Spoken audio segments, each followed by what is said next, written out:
Sinabi nang tumayo ka dyan. May problema ba tayo? Yung mukha mo masyado makinis. Bangasan natin ng konti.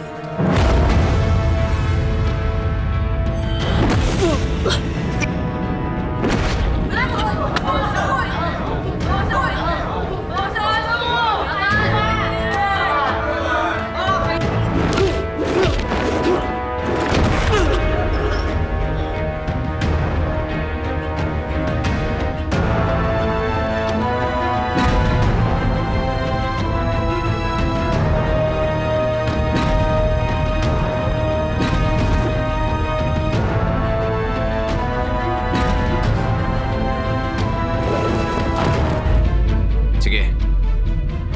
Bibigyan ko kayo ng libreng konsulta.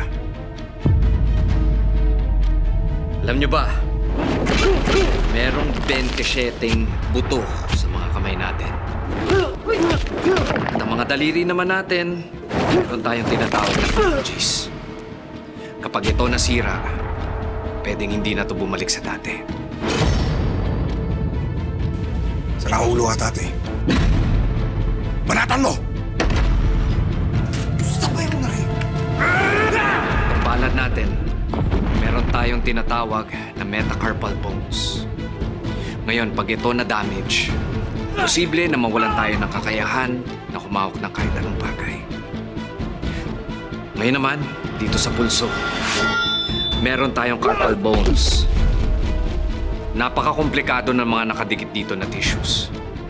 Isang pinsala lang, napakalaking problema.